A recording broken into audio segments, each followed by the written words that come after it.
श्री ज्ञानेश्वर जी कहते हैं, सदगुरु आपकी जय हो। आप निरंतर आनंद रस बरसाने वाली माता हो, जिसे विषय रूपी सर्प के डंक मारने से जहर चढ़ गया हो, वह अगर आपका चरण स्पर्श करे तो जहर उतर जाता है।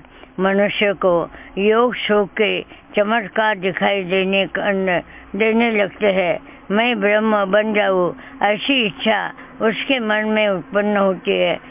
श्री गुरु निवृत्तिदास जी से श्री ज्ञानेश्वर जी प्रार्थना करते हैं कि मुझे गीता का अर्थ आगे लिखने में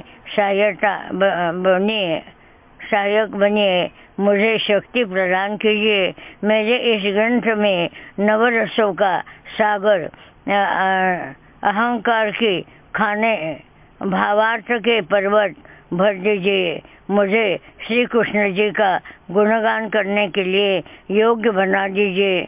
श्रोताओं के श्रवण के सिंहासन पर बिठा है। उनकी स्तुति सुनने के बाद श्री गुरु निवृत्तिदास जी ने कहा, अब आगे की कथा सुनाना शुरू करो, क्योंकि श्रोताजन बड़े ही अधीर हो उठे हैं। अतः आप ज्ञानेश्वर जी ने गुरु को शीश नवाया और आगे की कथा बताने लगे।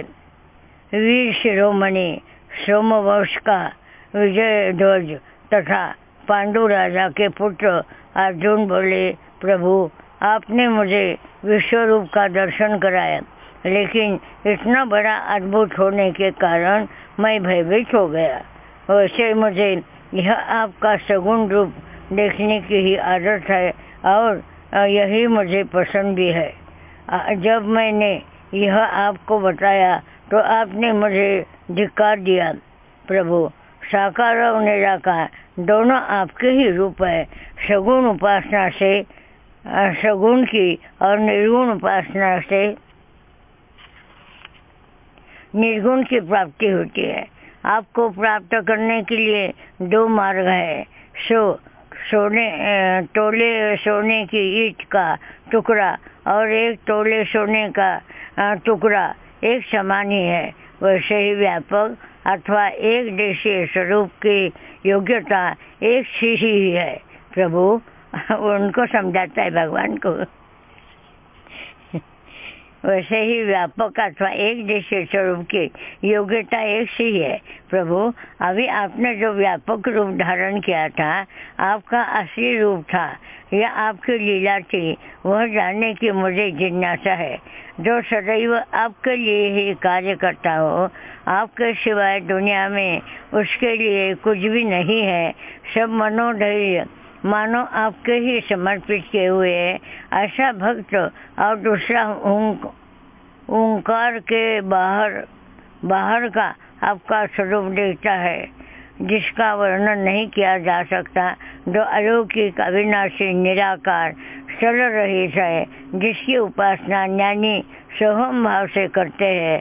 आप ज्ञानी और भक्त दोनों में कौन श्रेष्ठ है, यह मुझे कृपया बताइए। इन दोनों में योग्य किसने जाना? यह प्रश्न सुनकर जगत बंधु बहुत संतुष्ट हुए। उन्होंने कहा, हे अर्जुन, तुम प्रश्न करने में बहुत चतुर तथा अति बुद्धिमान हो।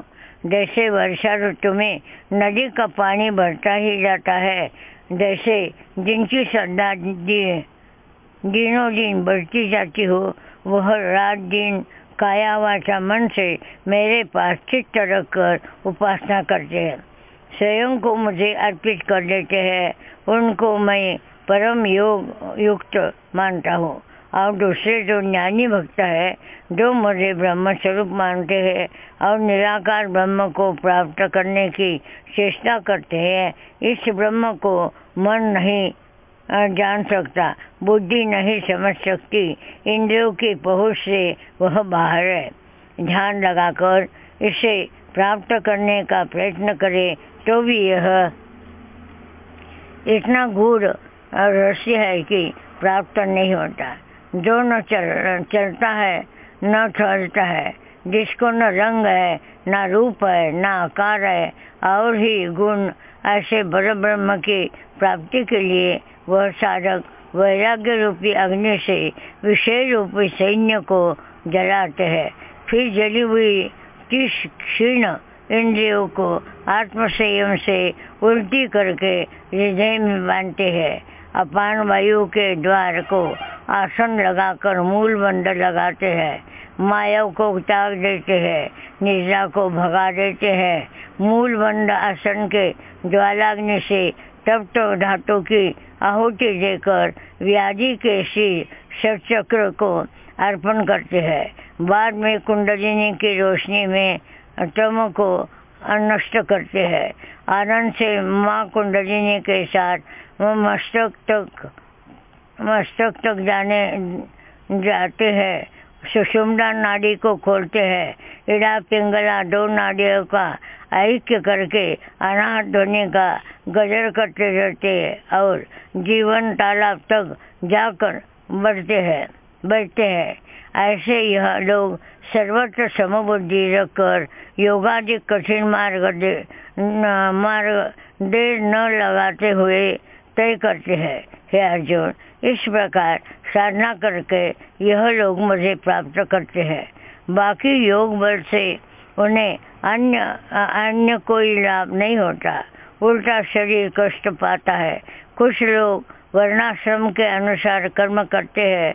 इंद्रियां भी अपनी अपनी जगह सुख भोगती है। निषिद्ध कर्म को त्यागते हैं, वह कर्म फल को जला देते हैं। इस प्रकार सब कर्म मुझे अर्पण करके कर्म का नाश करते हैं। अनन्य भाव से जितने जीव मन शरीर मुझे ही अर्पण किया हुआ होता है, फिर उसकी सारी इच्छाएं मुझे ही पूरी करनी पड़ती है। जैसे माँ को अपने संतान कैसी भी हो प्यारी लगती है, वैसे ही ऐसे लोग चाहे जैसे भी हो मुझे प्यारे लगते हैं और वह भक्त भी मुझे अत्यधिक प्रेम करते हैं। उन्हें कोई परेशान करे तो मैं उसे दंड देता हूँ। बाकी मेरे भक्त निरीक्ष होने के कारण उन्हें चिंता नहीं सताती। देखो अर्जुन, क्या धनवान मनुष्य की पत्नी कभी भीख मांगेगी?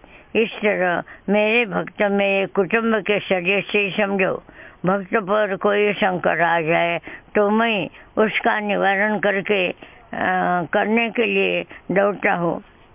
भव सागर में डूबने का डर किसे नहीं होता। मेरे भक्त भी डरते हैं, पर मैं उन्हें डूबने नहीं देता। भक्तों के रक्षणार्थ ही मैंने रामकृष्ण जी कई अवतार धारण के। मेरे रूप और नाम की हजारों किश्तियाँ उन्हें तैरने के लिए खड़ी कर दी है। जो उपाधि रहित थे उनको मैंने अपना ध्यान बताया और जो परिवार सहित आए उनको नाम रूपी किश्ती में बिठाया। मेरे भक्त कैसे भी हो, चतुष्पाद द्विपाद मैं उनको तारता हूँ। जिस समय भक्त अपनी चित्तवृत्ति मुझे अर्पण कर देते हैं, तब मैं ही उनसे बन जाता हूँ। हे धनंजय, तुम्हें अगर भक्ति मार्ग से जाना हो तो अभी सारी चित्तवृत्ति मुझे अर्पण करने का मंत्र सीख लो। अगर मन बुद्धि के साथ चित्त मुझे अर्पण करके तुम असमर्थ हो तो दिन के 8 प्रहर में से 2 क्षण चित्त मन बुद्धि के साथ मेरी ओर लगा दो। जब तक चित्त मुझ में बंधा रहेगा तब तक सुख का समागम लाभ होगा। विषयों में अरुचि हो जाएगी, प्रपंच में ध्यान कम होता जाएगा। उसके भी अभ्यास करते हैं। अभ्यास करने पर कोई वस्तु असाध्य नहीं है। अभ्यास करके कोई अंतरिक्ष में घूमता है, कोई जहर पचाता है तो कोई वेदों को जीतता है। तुम अभ्यास करोगे तो तुम भी मुझे प्राप्त करोगे। श्री कृष्ण जी कहते हैं, अगर तुम्हें अभ्यास करना कठिन लगता हो तो जैसे करते आए हो वैसे ही करते रहो। इंद्रिय निग्रह न करो, उपयोग ले लो। अपना कुल धर्म कुलाचार का यथाविधि पालन करो। उचित कर्म करो, अनुचित को त्याग दो, लेकिन सरलता से काया वाचा मन से जो व्यवहार हो रहे हैं वह मैं करता हूँ, इस भावना का त्याग करो। परमात्मा पर जो विश्वास करता है वह कर्म अकर्म जानता है। तुम अपना जीवन परमात्मा से एक रूप कर दो। जिस प्रकार बाग में माली जहाँ जहाँ चाहता है पानी वही वही जाता है, या उबड़ खाबड़ रास्ते की परवाह न करते हुए चातक जहाँ चलाए रथ चिंता के बिना चलता है, उसी तरह तुम जो भी कर्म करो मुझे अर्पण करते चलो। जिस बुद्धि को तुमने कर्म करने के लिए खर्च करनी है वह इंद्रिय निग्रह में खर्च करो। हे प्रात, अभ्यास से ज्ञान कठिन, ज्ञान से ध्यान मुश्किल, ऐसे कई कठिन मार्ग से जाकर ब्रह्म प्राप्ति होती है, संपूर्ण शांति मिलती है। फिर उनके मन में भूत मात्र के विषय में द्वेष भाव नहीं रहता। जिस तरह उत्तम व अधम दोनों का ही भार पृथ्वी सह लेती है, राजा के शरीर में रहना व भिखारी के शरीर में नहीं रहना ऐसा प्राण नहीं करता। गाय की प्यास बुझानी पर शेर की नहीं बुझानी, गायी चित्र सहारो की प्राणा वाघा विषय होगृणी मावे, हे नाथ स्मरे जरूर। म्हणजे सर्वासमय संत आहेत, संताचं वर्णन करते समय ज्ञानेश्वर ने ये श्लोक बोले। यह योगी सर्वत्र समभाव रखता है, उसे मैं यह मेरा यह अभिमान नहीं रहता होता। सुख दुख जैसे छूटे तक नहीं, क्षमा के बारे में पृथ्वी जैसा, वर्षा ऋतु के बगैर भी जैसे समुद्र पूर्ण रहता है, ऐसा वह संतुष्ट सदानंद में निमग्न रहता है। जिसके हृदय में एक ही आसन पर जीव और परमात्मा विराजमान होते हैं, ऐसा योगी संपत्ति से पूर्ण मनोबुद्धि मुझे अर्पण करके सुखी हो जाता है। अंतर्यामी में ध्यान योग से और बाहर अष्टांग योग से सिद्ध होते हुए भी मेरे प्रति अत्यंत प्रेम रखता है। वही भक्त, वही योगी, वही मुक्त, और अधिक क्या कहो, वह पत्नी और मैं पति, ऐसा रिश्ता हो जाता है। वह मुझे बहुत प्रिय होता है, जिस प्रेम का वर्णन नहीं किया जा सकता। ऐसा कहकर श्री कृष्ण जी भक्ति सुख में डोलने लगे और बताने लगे, हे अर्जुन, जिसको मैं अपने हृदय में धारण करता हूँ उनके लक्षण सुनो। जैसे कि समुद्र के शुद्ध होने से जलचर भयभीत नहीं होते, या जलचरों का समुदाय बढ़ने से समुद्र को डर नहीं लगता, वैसे ही वह जगत से नहीं ऊब जाता। जैसे शरीर को अवयवों से कभी परेशानी नहीं होती, वैसे ही सारे जीव मात्र में मैं हूँ ऐसा मानकर वह सुखी रहता है। सारा जगत ही उसका शरीर बन जाता है, अतः उसे अपना पराया भेद नहीं रहता। वह सबसे प्रेम भाव रखता है। उसके प्रेम का मैं क्या वर्णन करूँ, वह मुझसे भी प्यारा है। हे अर्जुन, काशी मोक्ष प्राप्ति देने वाला प्रसिद्ध क्षेत्र है, लेकिन वहाँ जो शरीर त्यागे उसे ही वहाँ मुक्ति मिलती है। हिमालय पर्वत पर पापों का विनाश होता है, लेकिन वहाँ की शीत हवा नहीं सहन होती। गंगा स्नान से पाप धुल जाता है, पर नदी में डूबने का डर रहता है। लेकिन गहरी भक्ति की सरिता में जो नहाता है, बिना डूबे सुख से किनारे पर पहुँच जाता है, मोक्ष प्राप्त होता है। संत समागम से गंगा जी और साधुओं की पवित्रता से तीर्थ पवित्र होते हैं।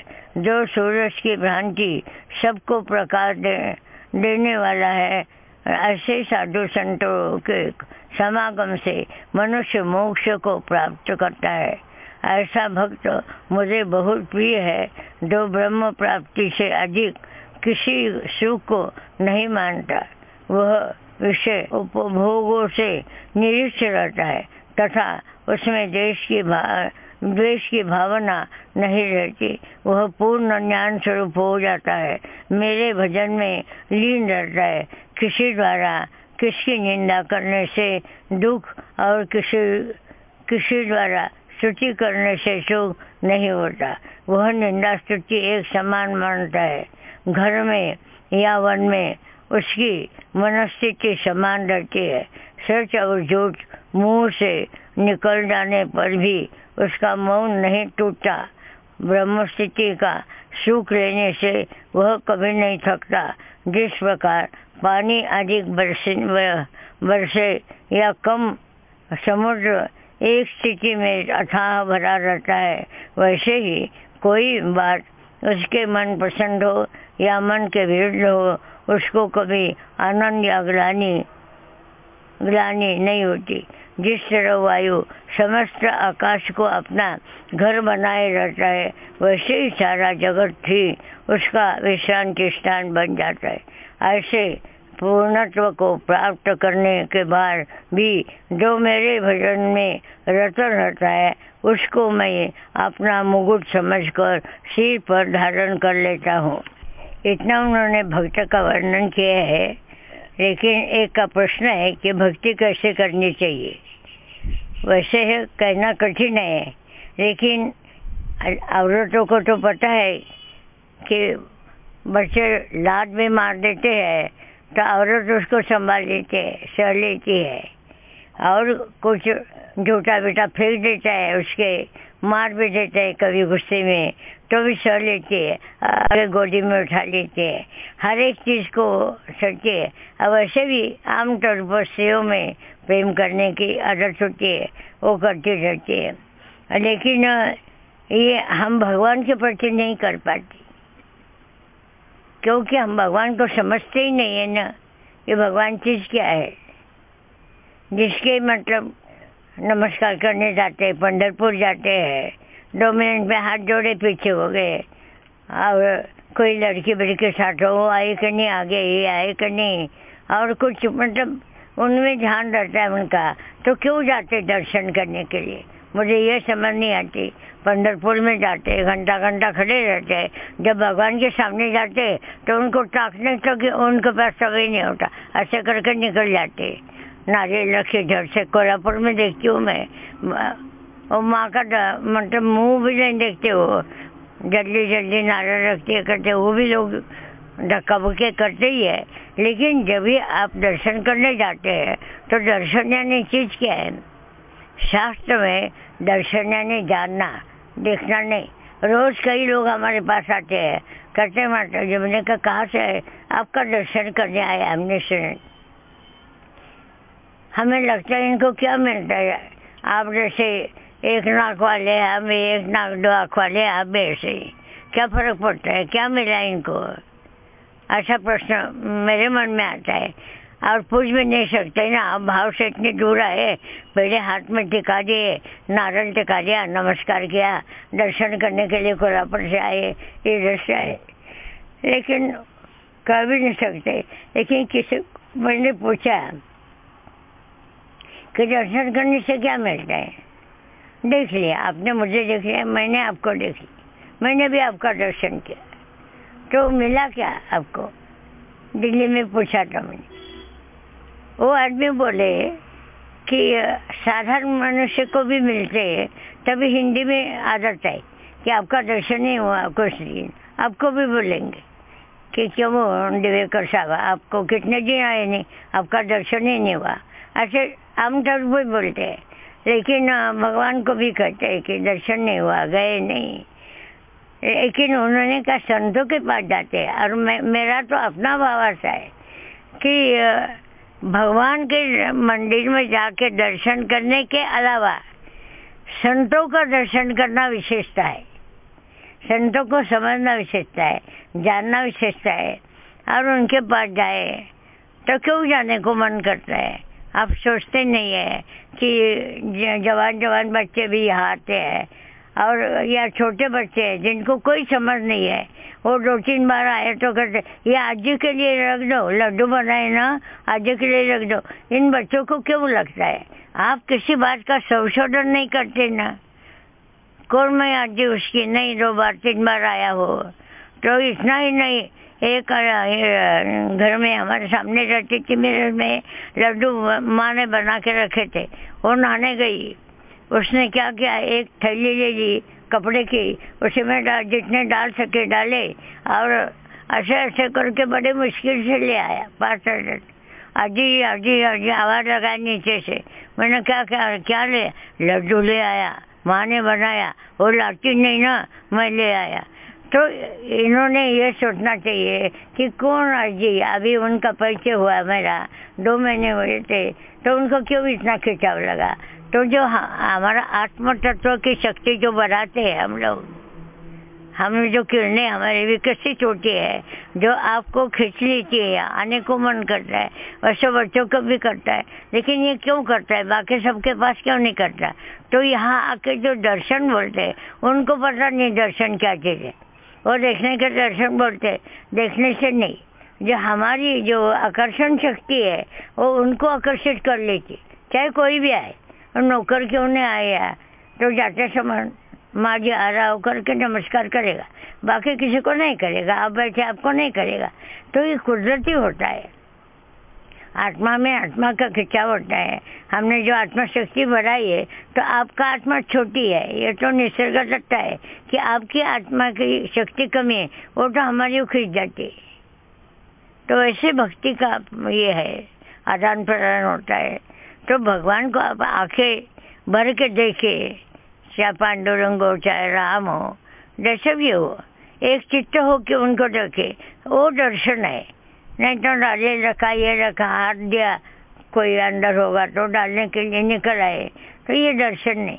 दर्शन यानी जानना, उसको कुछ पूछना, बैठना, या बिना कुछ पूछे भी बैठ के वो जो वातावरण की खुशबू है या फैला हुआ शक्ति, उसके चुपचाप पी लेना। हम एक जगह आनंदी में गए थे और सुना था कि 105 साल के है वो, तब तो गए थे, चंदाते करके थे, तब गाड़ी थी उनकी, तो हम गए थे। तो वो चंदाते जरा मंदिर में गए, मोर उनकी पत्नी वो संतों को ढूंढे, वो कहाँ है। तो किसी ने कहा इस कमरे के अंदर, 2 कमरे उनके पास, अंदर बैठे थे, बात नहीं करते, कुछ बताते नहीं। मैंने कहा कोई बात नहीं, हम बाहर के कमरे में बैठे थे। अगर बोले नमस्कार किया बाहर से दरवाजे से और बाहर बैठे, इतनी सुगंधी फैल गई थी उस कमरे में और ऐसा आकर्षण लगा कि यहाँ से उठे नहीं। पंढरपुर गए थे, आनंदी गए थे, तो समाधि में दर्शन करने से अच्छा है कि यहाँ ही बैठे। इतना खिंचाव हमारे वहाँ निर्माण हो गया। तो उनका शक्ति का ही प्रभाव है ना। तो शक्ति तो भक्ति से बढ़ती है, अन्यथा नहीं। सूखा कोई योगी होता है, हठ योगी, बहुत कुछ चमत्कार कर दिखाता है, दिखाते बोलते बोलते चमत्कार करता है, लेकिन उसके लिए इतना आकर्षण नहीं होता। जो अपने अमृत कुंभ से भरा हुआ है अंदर भगवान के प्रेम में, उसका प्रभाव दूसरे पर जरूर पड़ता है। वो कोई बताए नहीं बताए, हम खींचे जाते हैं उनकी ओर। ऐसे पंढरपुर के अंदर जाके विठल के सामने खड़ा रहे तो धक्का बुक्की करके लोग निकाल देते। लेकिन आप चंद्रभागा के किनारे जाओ, वहाँ विठल हर इंसान में नाचता है। वही दर्शन इतना लोभस होता है, इतना सुंदर होता है, और कोई दर्शन ऐसा नहीं होता। कितनी मूर्ति सुंदर भी क्यों ना हो किसी मंदिर में, लेकिन वो जो विठोलो विठोलो करके जो नाचते हैं ना, वो खुद को भूल जाते जब। और वो जो उनका भूलना है, इतना आनंद देता है जो मंदिर में जाके हमें नहीं मिलते। तो ये भक्ति रस है। भक्ति रस के बगैर नवरस में भक्ति श्रेष्ठ है। और आखिर ज्ञान होने के बाद भी कोई ब्रह्म में पहुंच गया, समझ लीजिए, ब्रह्म तक उसने अपना साधन कर लिया। और जब बोलते ना कि नीति क्या है भगवान, कुछ नहीं है, ऐसे जगह पहुंच गया। तो उसने कुछ मन में रखा ना, विष्णु जी ऐसे, राम जैसे, उनका ऐसा पीताम्बर, उनके हाथ में और क्या क्या पता नहीं मन में भरा हुआ। अब वहाँ जाएगा तो ब्रह्म में क्या दिखेगा? ब्रह्म तो अविकारी है, उसमें तो कुछ नहीं दिखेगा। आखिर उसने जो इतना भरा हुआ है, राम ऐसा, कृष्ण ऐसा, ऐसे शब्द है, ऐसी भक्ति है, ऐसे फूल है, उनके गले में ये माला है, वहाँ तो कुछ दिखता नहीं। जब समाधि की अवस्था है, लोग बोलते हैं समाधि में बड़ा आनंद आता है, और समाधि में क्या आनंद में बैठे है। तो समाधि अगर लगी हो तो आनंद आएगा, अगर नहीं लगी हो तो आनंद आएगा। समाधि एक ऐसी स्थिति है, सारे विकार हट जाते हैं, भूल जाते हैं, मन, बुद्धि, चित्त, अहंकार सब जाता है। बस आदमी मरा नहीं, जिंदा है, इतना होता है, लेकिन उसको कोई विकार निर्माण नहीं होते।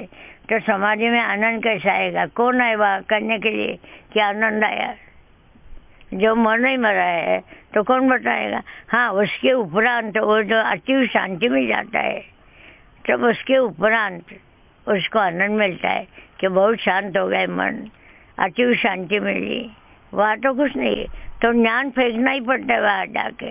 लोटा भर के लिए अपने भगवान ऐसा है, उसके हाथ में मुरली है, या ऐसा है, कुछ भी भर के ले गए, वहाँ तो डोलना ही होता है कोई का। लेकिन भक्ति नहीं, भक्ति वहाँ भी चाहिए, रहती भी है और वहाँ भी चाहिए। अगर कुछ नहीं मिला आपको तभी आप चिपक जाएंगे उधर, क्योंकि आप आत्मस्वरूप है वो आपका। तो भक्ति ज्ञान से श्रेष्ठ है। भक्त लोगों को बड़े बड़े विद्वान कम लिखते हैं, कम समझते हैं, अज्ञानी है। भक्ति करते हैं, उनको कोई ज्ञान नहीं, लेकिन भक्ति सबसे, लेकिन भक्ति कैसे? ज्ञानोत्तर भक्ति, ज्ञान होकर भक्ति नहीं। चाहे भक्ति इतने पेड़े चढ़ाए, इतने किया, ऐसी भक्ति नहीं। ज्ञानोत्तर भक्ति कि भगवान क्या चीज है ये समझने के बाद जो भक्ति उदित होती है, वास्तविक भक्ति जो, उससे और कोई ज्ञान की भी फर्क नहीं। तुम्हारे घर आए, मैं किसी ने लिख दिया ये उनका एड्रेस है, गोलकर का एड्रेस है, आप में लिए, आपका घर में हम कागज फेंक देते, वैसा ज्ञान है। और भक्ति उससे श्रेष्ठ है। तो भक्ति की नहीं जाती, होनी चाहिए, वो की नहीं जाती। किसी को मैं बोलूँ इस लड़के के साथ मेरा बहुत प्रेम है, आप नहीं कर सकती, और आप किसी के ऊपर करते तो मैं नहीं कर सकती।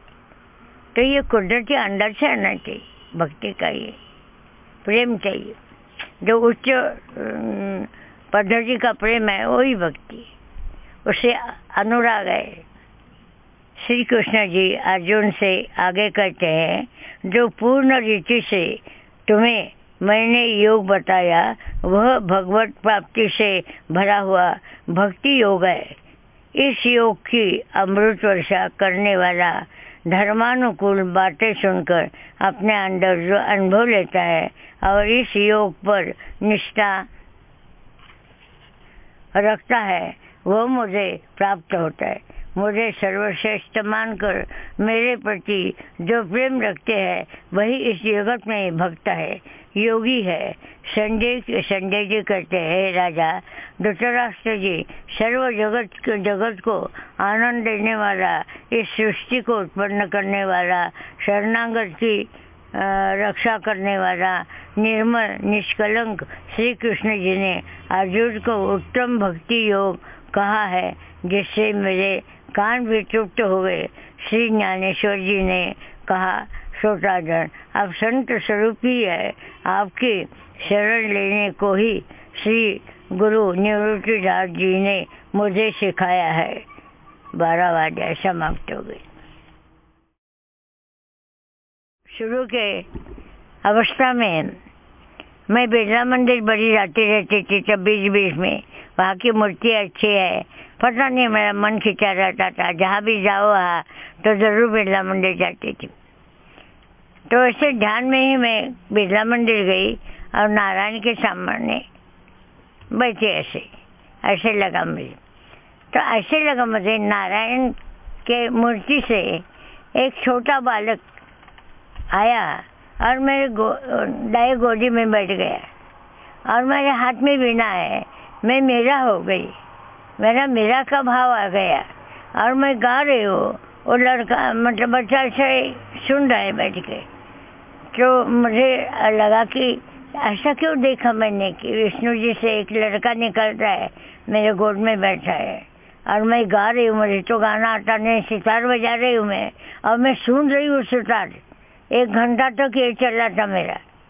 ध्यान नहीं किया, ध्यान के लिए बैठी तो कोई 4:30 बजे 5:30 बजे से मेरा यही ध्यान लगा था और इतना आनंद आया उस दिन मेरा। लेकिन जब ध्यान भंग हो गया, अपने स्थिति में आई, तो ऐसा लगा धिक्कार रसोई जीवन को मेरा। इतना पाते हुए मैंने त्याग के जिंदगी कैसे रही मैं क्यों नहीं उसी में समा गई भगवान के रूप में। मैं क्यों नहीं अपने को समा सकी। फिर ऐसे क्यों आई। ऐसे बहुत मेरा दुख, अत्यंत दुख हो गया। लेकिन क्या, फिर वही रिटर्न चलता रहता है रूटीन में। लेकिन एक आनंद ऐसा क्षण में आता है कि बहुत कुछ दे जाता है, हम जीवन में भूलते नहीं कभी। वो तादाद में हो जाता है ना, वास्तविकता जो जगत में भरी हुई है भगवान की, उस क्षण के लिए अब तादाद में हो जाए और उससे अलग हो जाए। अलग होने के बाद तो मेरे का दुख अपार में होता है, लेकिन वो क्षण चखा हुआ है वो भूलता नहीं कभी, भूला नहीं जाता। अभी भी आज की तो बदन शेर उठता है सुख से। 12वां अध्याय का 12वां श्लोक बड़ा महत्वपूर्ण है। लेकिन गीता पढ़ते रहते 18 अध्याय, कई श्लोक ऐसे गिने चुने हैं कि उसमें बहुत नजदीक जाते हैं भगवान के और सुलभ रखता है। वो 12वां अध्याय का 12वां श्लोक है, श्रेयो ज्ञानाभ्यास ज्ञाना ध्यान विशेषते। ज्ञान श्रेष्ठ नहीं, ध्यान श्रेष्ठ है। ज्ञानाभ्यास ज्ञाना ध्यान विशेषते। ध्यानात कर्म फल त्याग, त्यागा शांति निरंतर। ऐसा श्लोक है एक, ऐसा श्लोक है एक। मतलब ज्ञान श्रेष्ठ नहीं है, उससे ध्यान श्रेष्ठ है। ज्ञान हमें पता चला कैसा करना है, उसके बाद हमने ज्ञान प्राप्त किया और जो ज्ञान मिलने के बाद ज्ञाना ध्यान विशेषते, ध्यानात कर्म, ध्यान किया आपने और आपको कुछ प्राप्ति हो गई, सिद्धि कर्म है। कर्म फल त्याग, वो जो फल मिला आपको उसको भी त्याग दिया आपने, तो आपको निरंतर की शांति मिलेगी। नहीं तो लाखों लोग हैं, थोड़ा सा मिला डर से चमत्कार वगैरह करते हैं और कोई करते हैं और लोगों के तृष्णा लोकेशने में बहुत लोकेशना एक ऐसी बहुत बुरी चीज़ है कि लोकेशना एक दफ़ा आपको चस्का लगा, आप छोड़ नहीं सकते। ये मुझे बुला रहे, वो बुला रहे, बहुत लोग मेरा इंतजार करते, वहाँ बहुत लोग करते हैं। क्या करना है आपको दुनिया से? जिसको आपको पाना है उसको पा लो। दुनिया से क्या करना है? 2 मिनट आप अच्छे लगेंगे और छोड़ देंगे वो। लेकिन ये लोकेशना बहुत है और प्रतिष्ठा सुकरी विस्ता बोला है उन्होंने। प्रतिष्ठा को बहुत संभालना चाहिए। प्रतिष्ठा तो देते लोग जो सिर पे रखना चाहते हैं, लेकिन उसी समय समझना चाहिए कि मुझे तो पहले ऐसा लगा कुछ कहना नहीं चाहिए। कई लोग दुखी आए मेरे पास, सन 62 की बात है, और स्वामी जी ने भी कुछ लोगों को वो संजीवनी आई। पहले संजीवनी ने बोला और कोई लोग आए, किसी का हाथ अकड़ गया, किसी को कुछ, कोई पागल हो गया, किसी को भूत लगाया, किसी को कुछ, बहुत कुछ हो। तब मैंने बहुत कुछ लोगों का कार्य किया और जब मुझे लगा कोई आया ना तो बहुत स्तुति करते थे। मतलब ये आपके पास आने से बहुत अच्छा लगता है, ये है वो है, ये जानता है। वहाँ के लोग बहुत ही ऐसे स्तुति करने में उनकी आदत ही है। तो मैंने कहा इसको क्या मांगना है पता नहीं, कभी ना भी मांगे तो मेरे मन इतना खराब हो गया था कि कई लोग अच्छे भी आते हैं ना कि कैसे ध्यान लगाते माता जी आप दादा बता जी, लेकिन ज़्यादा तो मेरे मन में लोग ऐसे आते थे और 4 दिन नाश्ते आके कुछ लाते देते। मैं लीची नहीं थी, वापस कर देती थी। तो कहते ऐसे क्यों करते आप, इतना क्या? मैंने कहा मैं डॉक्टर नहीं हूँ कि आपकी फीस लेके काम करूँ। मुझे देने वाला जो है ना वो फीस बहुत देता है मुझे, मैं ले नहीं सकती, पहुँचा नहीं सकती। आप क्या फीस देंगे? तो मैं लेती नहीं थी कुछ। लेकिन कभी कभी मन खराब होता है कि वो आता है क्या मांगेगा, इतनी स्तुति कर रहे हैं, इसका मतलब इसका कोई दुख ज़्यादा होगा, ऐसे लगता था। लोग बोलते हैं ना ऐसे, होता ही है ऐसे। तो ज़्यादा तो लोग अभी भी आते हैं, अभी भी पूछते हैं, मैं बताती नहीं अभी व्यवहारिक। लेकिन दुख हो तो संतों के पास जाना, और दुख ठीक हो गया ना फिर संतों की याद भी नहीं रहती, भूल जाते। भगवान का अच्छी तरह करने वाला है, उसको दुख का पता नहीं चलता। लोगों के सामने तो दुख है, हमारे लिए भी सुख दुख शब्द जानते हैं हम, लेकिन दुख महसूस नहीं होता कि ये दुख है, क्या करें हम, सिर पीट रहे, बड़ी आपत्ति आ गई। हाँ, हो जाएगा। और लड़कियों की शादी लोग चिंता करते, 4-5 लड़कियाँ है, कमाने वाले एक है, वो भी सारे अंदर अंदर डर जाते कि हमारा क्या होगा। तो हमारा कल की शादी है तो हमें कोई ये नहीं, कौन करने वाला है? पागलपन है ना ये। हमारी लड़कियाँ हम शादी कर रहे हैं, अरे कौन है तू शादी करने वाले? आप एक क्या म्हणते कसुची भावली है, हिलाया तो हिलती, नहीं तो नहीं। हम क्या करते? मेरा लड़का है, मेरा ये है, मेरा। हम कोई लेके आए नहीं, आते समय जाते समय लेके जाएंगे, कोई देगा भी नहीं। आपका सोने का ये होगा तो अगर नहीं निकला तो तोड़ फाड़ के निकाल लेंगे। तो क्या मैं करके क्या करना है?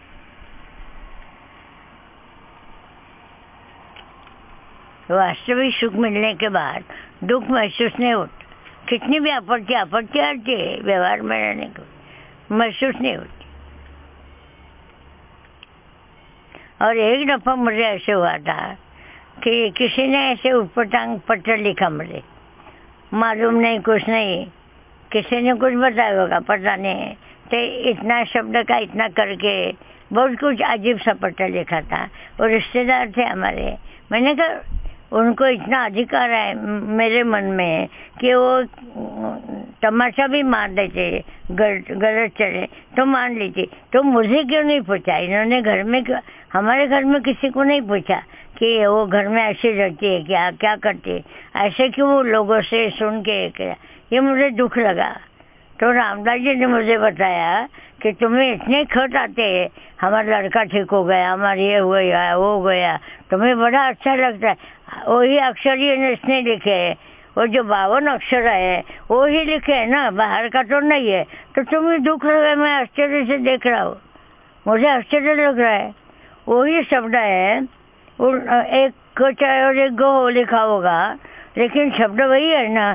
तो तुम्हें क्यों इतना दुख होता है? मुझे बड़ा आश्चर्य लग रहा है। तो रामराज जी तो टमाटर मार देते ना तुरंत, वो छोटे नहीं।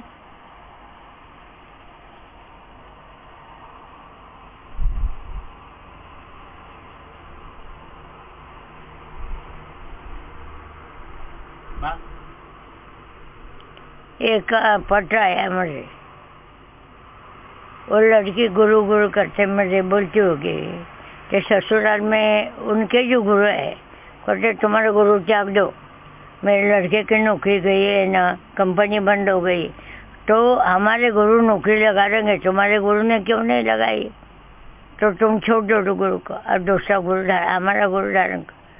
वो भी लड़के को मैंने बोला कि तुम धारण कर लो, सब संत एक ही होते हैं, क्यों इतना झगड़ा फैला देते हैं? और नहीं जान जाके मैं नहीं मानूंगी, मैं नहीं करूँगी, मैं अपने गुरु को नहीं छोड़ूंगी। अब क्या करें? बहुत समझाया मैंने। तो बहुत उन्होंने क्या तरीका किया कि आप कोई बताने वाले हैं ना, संत करके भविष्य बताने वाले, उनको पहले जाके सारे घर के कहानी बताने, पैसे देना उनको और बोल देना मेरे बहू के लिए आए तो ऐसा ऐसा बोल देना। तो वो बोलते थे तुम्हारे गुरु बिल्कुल ठीक नहीं है, तुम्हें बहुत ज्ञान मिलने वाला था, उन्होंने खींच के लिखा कि तुम्हारा नाम हो जाएगा, ऐसी तुम्हारी स्थिति थी, उनको देखा नहीं गया, ये कैसे गुरु? गुरु तो चाहते शिष्य बड़ा हो, तो ऐसे गुरु ऐसा हर एक बात पे करके बोले तो उनको बड़ा दुख लगा। तो मुझे बोले कि बहुत ऐसे ले जाते मुझे, मैं जाना नहीं चाहती लेकिन ज़बरदस्ती ले जाते रोज़े के पास, क्या है पता नहीं। मैंने को बोलने दो, क्या होता है बोलने से, लेकिन उसको निंदा सुनने में बुरा लगता है। लेकिन तुकारामाने बोला, निंदकाचे घर असावेच, आपलं जोडून आपल्याला कळत नाही ना, निंदक असले की बरं असतं.